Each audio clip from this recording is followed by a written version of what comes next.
it's Cherry Enchantress. I'm here now to show you my Fairy Tarot and Oracle deck collection thus far. So when I first, and I'm from, this is my channel, Pixie Tarot, and when I first started, I was Cherry Enchantress, Faith, Trust, Pixie Dust. Very long and a mouthful. But my motto is Faith, Trust, and Pixie Dust, because when I just started doing pick a card readings, it just came out of my mouth. It was very natural, and it reminded me, that saying from Peter Pan and Jim Barry's words reminded me of what it takes to manifest and the law of attraction. And so kind of a sub message here, besides fairies, love, romance, and anything else, is this message of manifesting your dreams, making your dreams come true. And so therefore there's where the message Faith, Trust, and Pixie Dust came about. Those are the ingredients that Peter Pan tells Wendy that you need to fly. All you need is a little faith, trust, and oh yeah, wait a minute, pixie dust. But even before he says that, he says, think of a wonderful thought, any special little thought. And that's what law of attraction is. It's what you think about, you bring about. And so think lovely thoughts. Think what you want and not what you don't want, okay? So that aside, that's my name and that's who I am, and this is my channel. And when I first started, I wanted to have a fairy theme, and because I'm a fairy and I believe in this light message, that's my calling and my gift, is to bring light and to help people achieve their dreams and their goals through manifesting them. And I wanted to know, what's the best fairy deck to use? And I really researched a lot. The only tarot deck I had at the time was a Rider-Waite-Smith deck, which I loved and I used all the time, but I wanted something to represent the fairy side of me. So after a lot of searching and putting things in my cart and not getting them, I decided on the Shadowscapes Tarot, which is not, I wouldn't consider it a fairy deck, but it is definitely whimsical, magical, imaginative, beautiful to look at. It really stirs up the creative, intuitive, channeling type messages that want to come through. And I'll just kind of like show you real quickly what I'm talking about as far as the images go. You have like these tiny little fairies running through all the pictures here. Let me see if I can do a major zoom on these. Okay, because these cards are, they're very detailed. And so you have little fairies, you have these really gnarly trees, and it just seems like everything in the picture is jumping out and has life to it. All the little details within the trees. So really lovely background sounds for this. And so here's another example. If you see, look at this little detail. That's just, I don't know, just really, it's kind of like this world of imagination that's sort of hidden, but if you only, like people like me with childlike wonder, can see this, see these hidden things. And I think my animals see them too, my pets. So I think that's kind of what really drew me into this deck more than, it had, of course, fairy wings and fairy images, and it was very fanciful and mystical. It had a lot of mermaid images, has a lot of mermaid images too, but then there's all this kind of hidden quality, like a hidden world quality that just feels like the way my imagination is, my mind works, it's kind of like that. So I thought this was an appropriate deck, and I still consider it one of my favorite fairy decks because of all of that, and the angel, there's a lot of angels, and I love swans, and so swan images, and the dragons also, and trees, and how everything is really gnarly and goes gnarly as in, you know, the knobs and dents and bumps that are in nature that just like it seems like there's like these tiny little hidden alcoves that go to another world, you know. Anyway, so there you go. There's some examples of the Shadowscapes. That was one of my very first, well, it was my very first tarot that I used on this channel. And my very first oracle that I used is the Enchanted Oracle. It comes in a really big box, and so I had to put it in a smaller container. But this too has really nice images. This is a little bit different style, but it has a lot of fairies and also mermaids in it. Very simple, and this is one of the rare ones that has some festivals, some calendar of the year dates. It has Samhain and it has Yule. Eventually I'd like to get some more decks like that, and I created a deck like that, so I'll show you that one next. But there's some more of the fairies and all the fairies from this deck, and fairy couples, and now mermaids also. Mermaids, and there you go. And so as far as like gnarly is concerned, like going back to that Shadowscapes theme, another really cool deck, as I mentioned in the Arthur Rackham deck flip through, is the Brian Froud Fairy Oracle.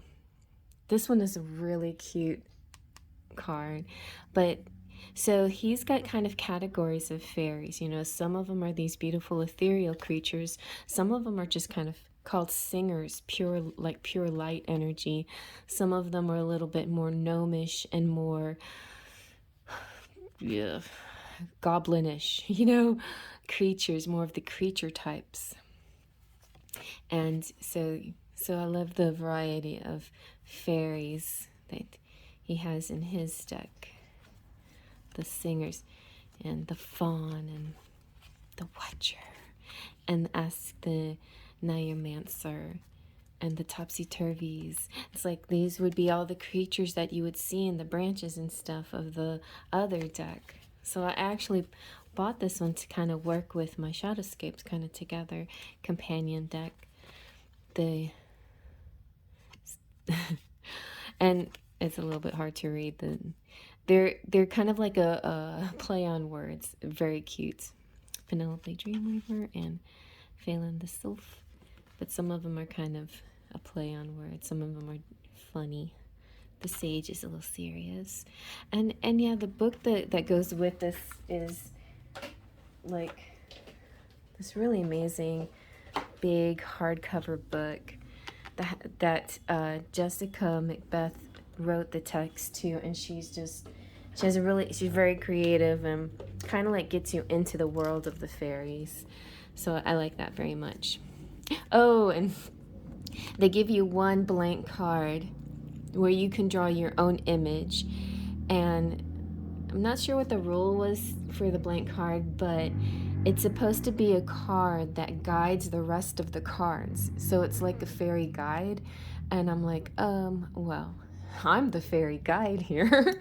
So I put my image of myself as the fairy guide to guide all the other cards to the truth kind of thing. So that's a little something right there. I thought you were like, I like this one, the fairy godmother. That's cute too.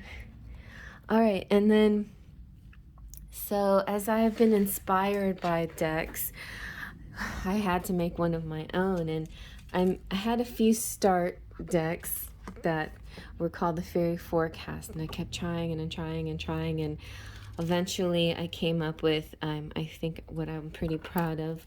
I do plan to do a little a smaller version of it, that in a box kind of like this. And this is also kind of a fairy deck too, but it's like a romance deck but guided by the fairy. Like in this case, you can see this little fairy, I don't know if you see it, running through every single card. And some of the cards, let's see if you see it. Some of the cards, it's real noticeable. Other of the cards, it's just a sparkle of light, you know. So let's show you one that's more noticeable. But I designed that little fairy. There's one you can see, more noticeable. And there she is, where you can see her clothes and everything, and so on. And she flies through this deck to help guide you on your romantic journey. And then, but I had, my original version of that deck was large like this. And I haven't yet changed this one into a small version, but I'll show you my design. And I even have a book that goes with it. But I wanted to incorporate the fairy season. So here's one of my own drawings. And that one too. And some of them are just famous artwork. See, Imbolc, blessed Imbolc, you guys. Today is Imbolc, February 1st. And so in my booklet, I'll just give you a little Imbolc reading. In my booklet, what I have is, this isn't the fancy one because I ran out of ink, but anyway. So I have kind of like a quick festival page. Imbolc being February 1st. It is a Gaia entry point that has to do with Mother Earth. And the Northern Hemisphere is February. Southern Hemisphere is August. So some of you, like my Australians, hello, how are you guys doing?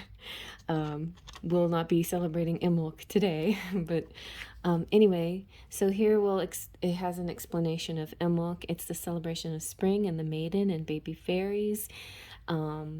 It's a good time to leave out some milk for the little baby fairies, so the mother fairy can have sustenance, and show them that you love them, and welcome in the bride by lighting a candle and making a fairy wish upon it. So some things that you can do today, and some things that I plan to do today. And I plan to do a nice little fairy Imbolc TikTok blurb that you can see. But some of the images that I found on while making my tarot deck just jumped out. I just had to turn them into a fairy deck. Some of them really just romantic, beautiful, classic fairy images that we see, that just felt like I haven't seen any of these or some of them, but not all of them, in any kind of oracle deck or anything out there.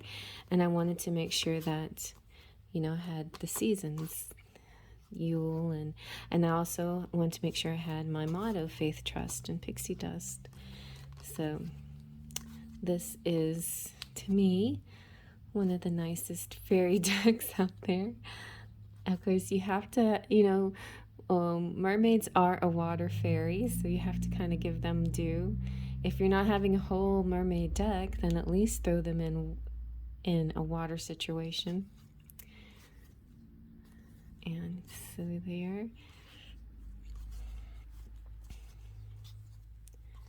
That's the rest of my deck. This was a representation of a dream that I had, so that's why I put that in there.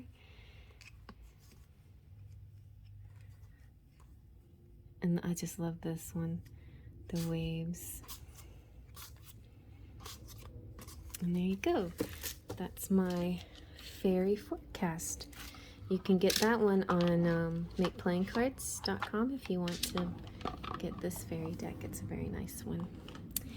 And so there's lots of styles out there, right? My favorite is kind of this really fleshy type of fairy, this maybe graphic fairy. And so I was trying to kind of find a tarot that was more like this, you know, fleshy. And I got really close with this Creatures of the Forest. And so here's another example of how you can, if you're diving into the forest, you know, what you might find. But it's a different style than Brian Froud's kind of diving into the forest. So here's some of the Creatures of the Forest fairy images. I like these nice rounded, dimensional, fuller, attractive fairies and other creatures. But I guess when they say creatures, it's either fairy, no, you know, somebody with no wings, or some kind of horned person with the masculines or the male images. I love this one so much. And yeah, it's kind of this is a little more fantasy, I guess, than mystical, whimsical. It could be considered whimsical. I like fantasy too, you know. And there we go. And so then you get your horned people and so on. Anyway, that one I really like too. I guess that would be my go-to actual fairy deck, but it's not called a fairy deck. These are actually called fairy decks, but they're kind of, to me, they're more like gnome decks. So let's take a look at this one. There is a actual gnome deck, but this is just a whole another different style. It's very like cutesy, and let's see if I can find some fairies in here. But there you go. I mean, the king and all of them are like fairies. And the style is just its own style. It's just unique to itself. This one does have a little Arthur Rockum energy, but it's like more fleshy, cartoony.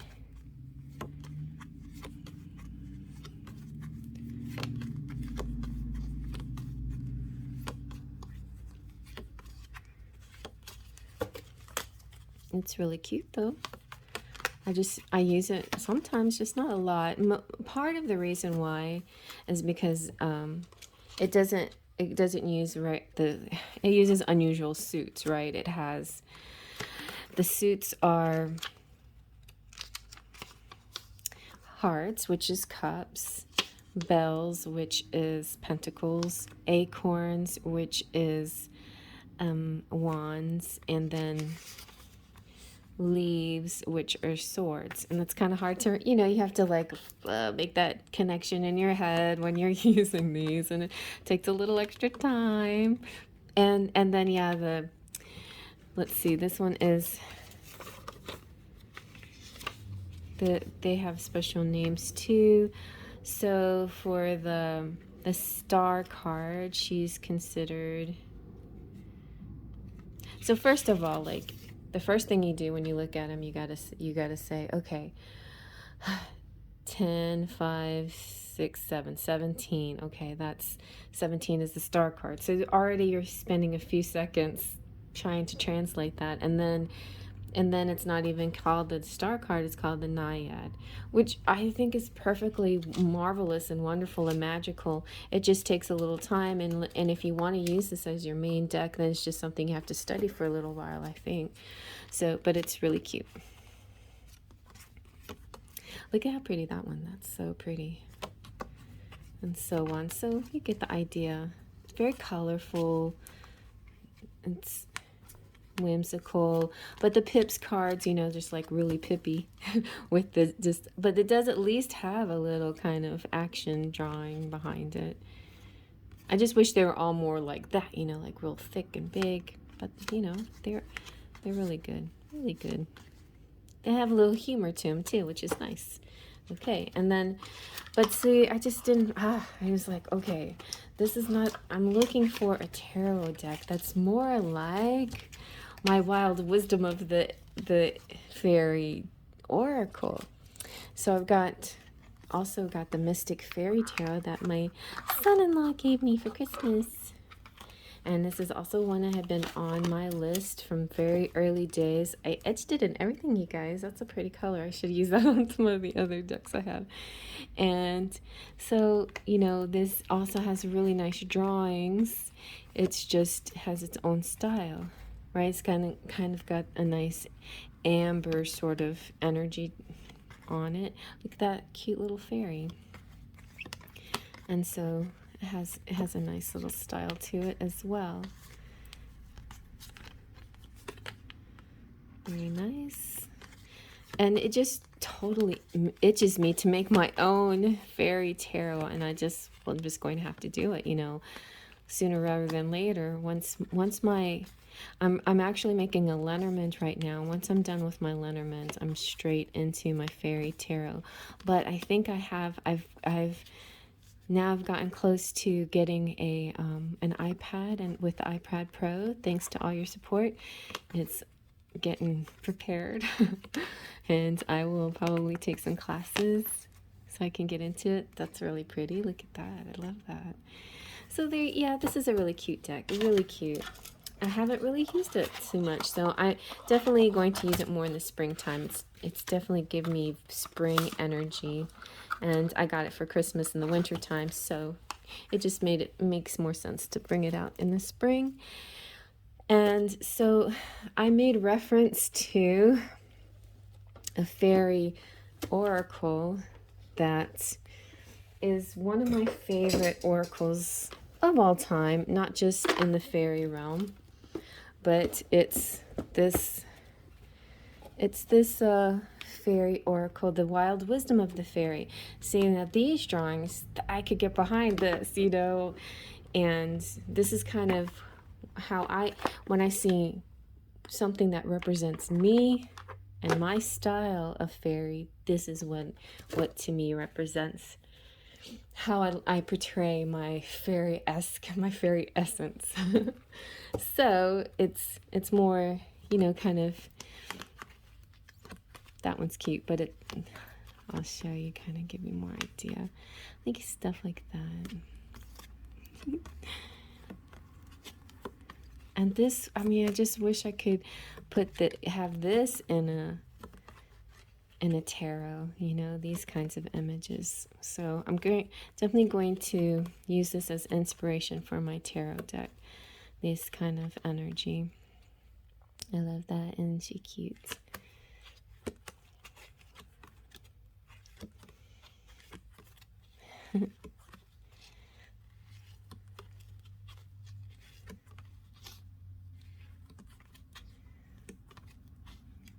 I love this one too. So pretty. Look at this beautiful detail in this one. So nice.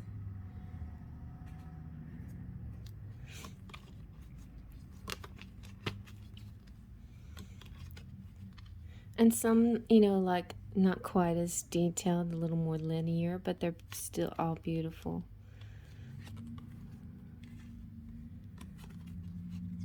Yeah, and Selena Fenix, one of my favorite artists too. She just very magical. It's like, Selena. See, and there you got some of these Gnome type fairies, like, so that's kind of compatible with the Brian Froud style. Just asking Selena, make me a tarot deck, please. I love all the different wing styles. That one's so cute. And there you go. Like, so that one definitely is a favorite. And because I love Selena Fenix so much, I had to get also the Fairy Forest. I think, oh no, this is Maxine God, but it's also Lucy Cavendish. So she actually is really good with the fairies, and this one has a whole different style of forest fairy to it. Really beautiful. And I've used this one a lot. And I edged it, and did I color the edges? No, I just trimmed them. But yeah. This one is so pretty, and this has a lot of seasons, you know, the energy of the different seasons, which I like. And it's, you know, beautiful women's faces with a few men mixed in. I love this one so much, Alwyn, and so on. It's very shiny though. And I like the mysterious, darker looking fairies. You know, you don't like that one. You don't see a lot of the dark fairies, and so it's nice to see them in a deck. Really, really, I mean, how gorgeous is this? So beautiful. It's like, can you please make me a tarot deck? Maxine Gadd.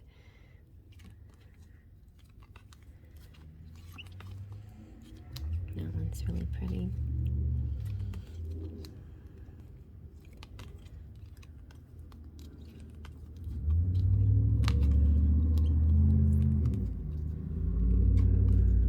Yeah, and I mean, it's nice to add some like dark Halloween-y stuff in here too.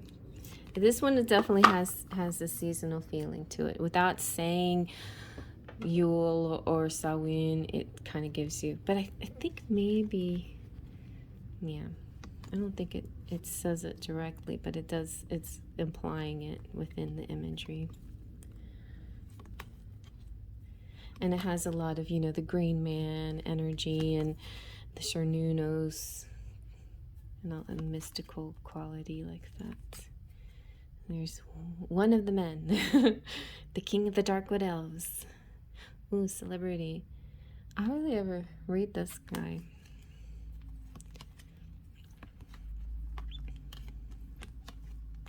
There. So that one is definitely another must-have in the fairy collection. And another Lucy Cavendish Oracle is with, this is a mix of artists. The Dragon Fae. In fact, at one time I had all the artists separated, the artist names, so I could, and I did a review explaining who the artists were. But this one definitely focuses on the dragons more than anything else. But then you have, and so you can see that that image is also in the wild wisdom of the fairy. But if you like fairies and dragons, that one's really nice. And you've got Tony Carmine Salerno popping in here, which I love. So let me just tell you like some of the authors, the artists. You have Ravine, okay, I can't read my handwriting, Prenlin, Jimmy Manson, Tony Carmine Salerno, Kylie McDonough, and Debbie Lean. And I'll recognize Jimmy Manson because he's one of my favorites too. And Tony Carmine Salerno, Nicole Cadet.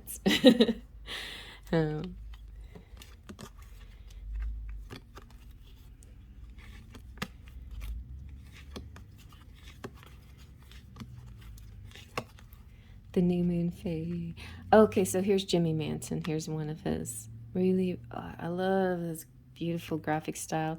He does the gods and what is it called? Goddesses and Sirens Oracle, and then the Gods and Titans Oracle, and can't remember what else. He does some work with, oh, there's a few others. Anyway, he's very popular. Two artists that I like very much. Oh, he does, there's the Viking Oracle, and he also does. And then here's another different artist, very unique. I love this one. Isn't that beautiful? When you talk in dragons.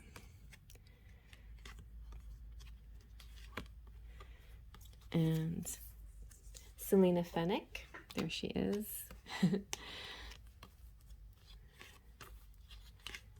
And see, there's Jimmy Manson again.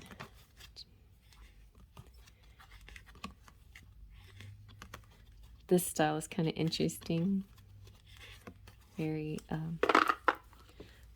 strong hue of color and wave.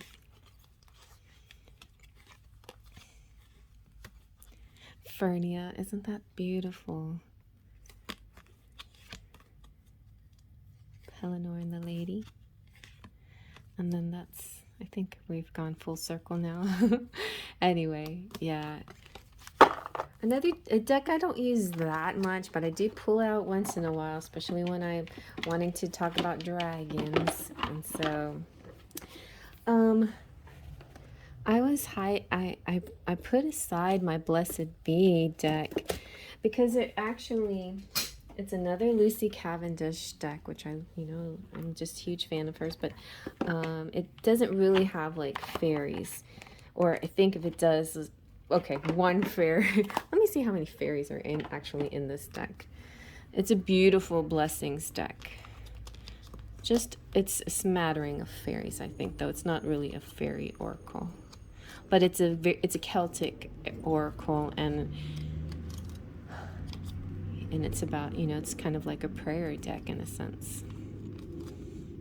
So this one's very nice, and the artwork is just gorgeous.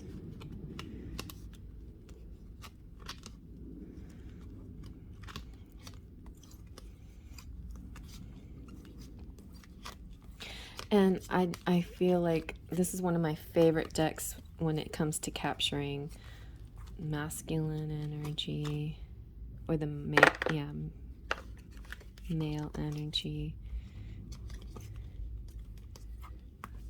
I think I'll have to check on the artist again. But see, it's this kind of fleshy art style that's my favorite. That's not photography. It's digital, I guess, but very realistic and very rounded and dimensional. Like, I love that so much.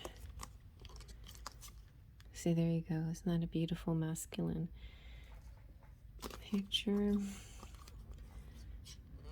There's another one I like. I also like it when I can see myself in decks, And there you go. And yeah, let's see. Who is the author? I mean, the artist. Try to remember. The artist is Jane Starr Wiles. Yeah. So she's really talented too. And that one over there, because these are all my Lucy Cavendish decks. Okay. And I'll put that one over here because that's mine.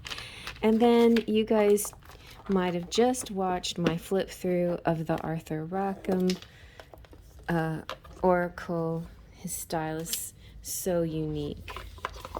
It's very light and airy and whimsical, but almost a little, and it's, sort of it's got kind of so it's almost sepia tone, I guess, that kind of antique, washed out kind of quality to it. Inky, kind of inky. Very, very nice, though. Oh, it's real different. And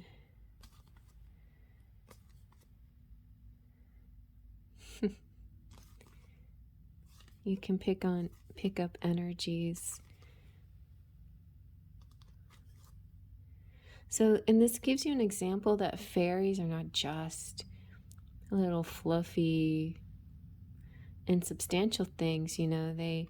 They have a mood, they set a tone, they are quiet and sometimes blend in, or most of the time blend in, and undetectable, and sometimes they're bursts of light, and sometimes they're very beautifully strong in their coloring, and other times they're subdued in their coloring. Like, they could fade into a gray day easily, as well as look rich in hue and color on a warm, bright day.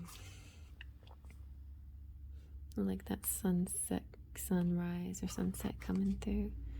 And I see, and here's another kind of gnarly tree, and I like the way it kind of goes good with some of the other types of decks as well, the themes. All right, so here's a couple of real different styles. So my general favorite style, here's the Oracle of the Fairies by Karen Kay and the artwork by Ginger Kelly. My general favorite style is kind of realistic and bright and rounded and colorful, and so she's kind of got that energy going, except she is more of a photorealist and using kind of photography mixed with, you know, that I also edge that. And so, but that's, her style is gorgeous too. And yeah, it's like, hey, Ginger Kelly, can you make me a tarot deck? I mean, look how beautiful. I love this one, so rainbow. And this one's one of the rare, like, diverse ones where you see a few Black girls in here, and I kind of made it my goal to make mine more diverse too.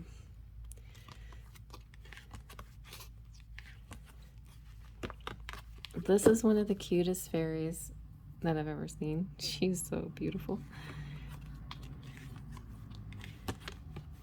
And speaking of cute fairies, I'll show you my cute black fairy.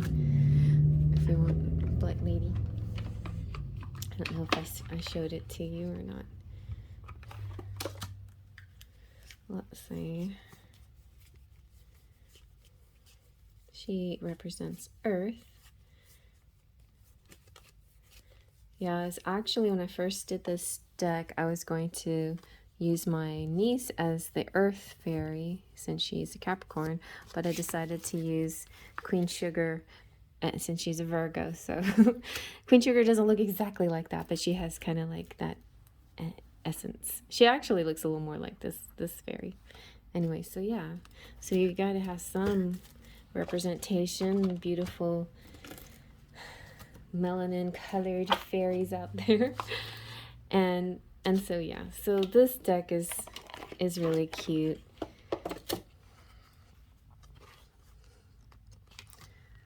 I mean, you've got fairies in a purity. I mean, just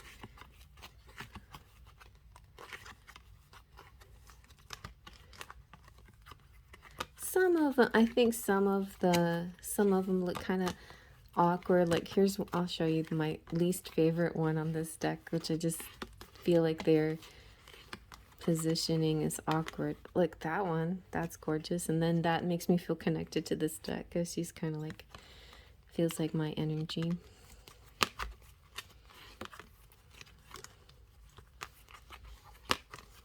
It's always fun when you can see yourself in a deck, you know? So yeah, I guess we're back at the beginning, but so basically I love every single card except the romantic one, which I don't know, there's something awkward about this one. It's dark and the way it's positioned and everything, not my favorite. But that's it, pretty much, like the whole damn deck. So, yeah, and really good cards. All right, and then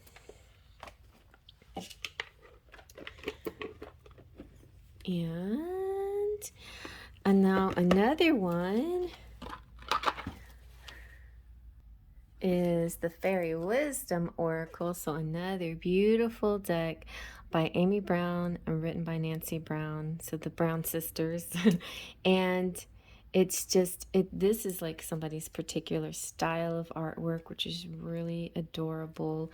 And I'm just like, can you make me a tarot deck? Because look how cute these are. I love this. I love their little stockings and everything. So this, I think, will be something that inspires me too. It's not quite as detailed as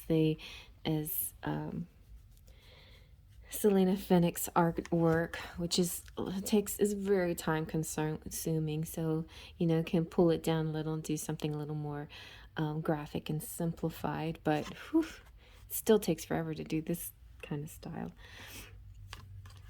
But I like how pronounced the wings are and how just they're definitely fairies. And they're cute too, like they have humor to them.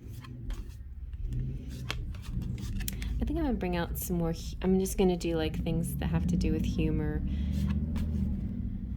and just have some fun.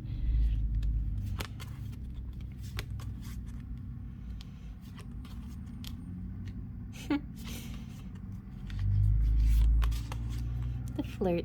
Look at her cute shoes.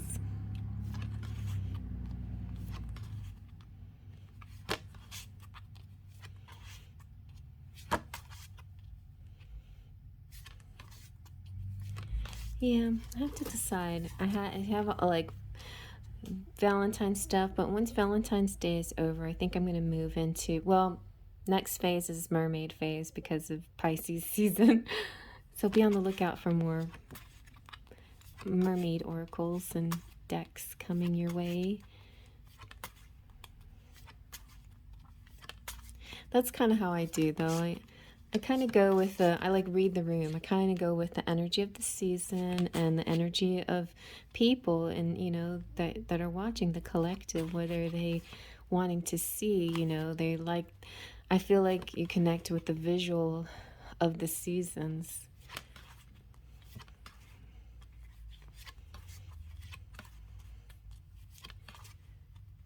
That's neat. Yeah, I'm gonna have to use this more often. It's just such a big box, and I had no real storage for it, so I just kind of stored it away in its box. I might have to edge it to maybe something teal colored. I know I get a little worried about edging like cards that are little. This is not really shiny. I don't know if it's easy to clean up.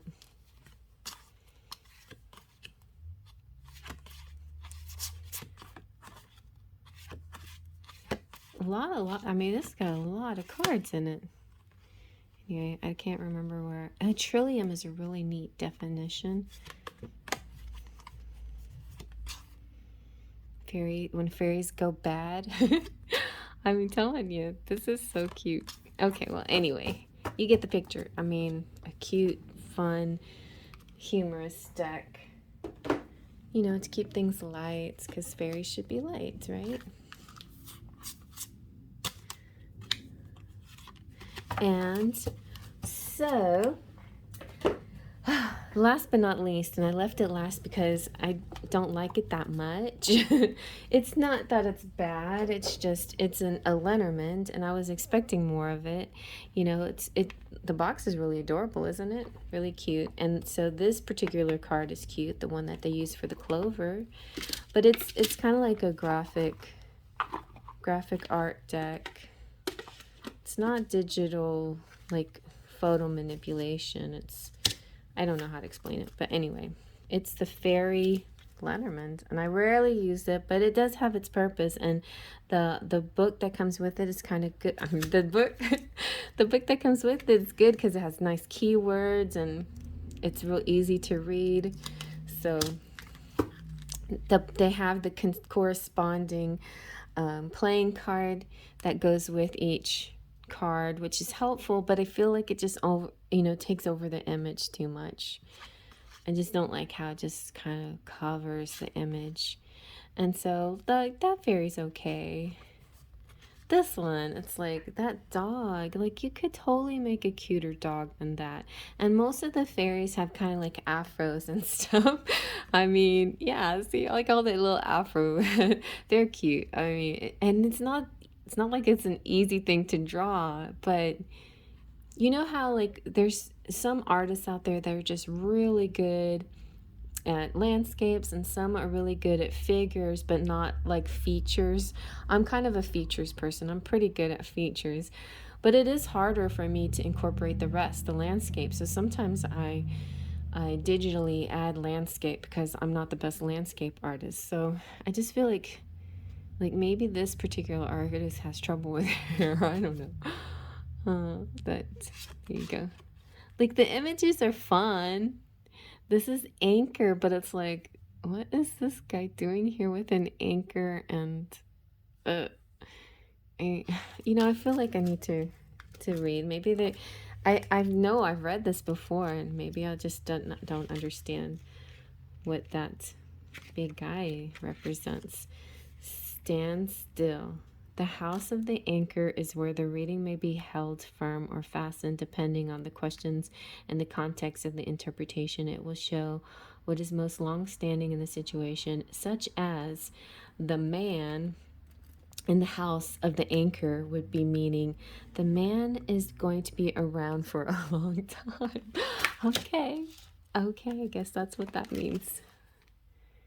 Okay, so I don't know, it's just a fun, it's just, see, there you go, there's a cute fairy, really interesting digital art with very, what is in there, his hair, just, I guess, like, okay, I mean, oh, it's like purple flowers or something. Yeah, I guess. Okay, that's fine. And the wings, are kind of like, they're not whimsical wings. They're sort of plasticky looking. This one's not too bad, but again, I'm saying. So I just don't use it that much because of, that's very cute, really cute. I guess because of just the style. I don't know. Sometimes I get picky and I just want something that feels right. And therefore, I'm making my own Lenormand. So, I'm like this guy. He's just funny. I'm making my own Lenormand, my own Fairy Leonard, and this person has done amazing work in their drawing, especially their scenery and everything, but my taste in fairy is just a little bit different. That's nice. So there. Actually, as I'm drawing mine, I'm turning, it turns out that a couple of the pictures feel sort of fairy tale as well. This one's really sweet though. I love this. And then these wings look beautiful. It's just hard to get this much detail in every single drawing, so I understand. But it'd be nice if every single picture drawing was like this and none of these things were there. And then that would be perfect. But it is what it is, and it can come in handy sometimes when you need an all fairy reading, and even the Lenormand is fairy. So there you go, you guys. My fairy collection thus far, and I'm making some more for myself. And if you have any suggestions, please put them down in the comment section. I still have a few, I think, on my wish list, and so one of my playlists that I made for myself has a variety of decks I'm still looking into buying someday. But I like to browse and then, put them aside, put a video aside to remember that I liked it, and then maybe I'll come around to it later. But I definitely want more fairy decks, at least ones that represent my style of fairy, So if you can find something like that for me, I would really appreciate it. And you guys let me know in the comment section. And yeah, send me links and anything else. All right, thank you so much for your patience, and I hope you enjoyed it. Faith, Trust, and Pixie Dust.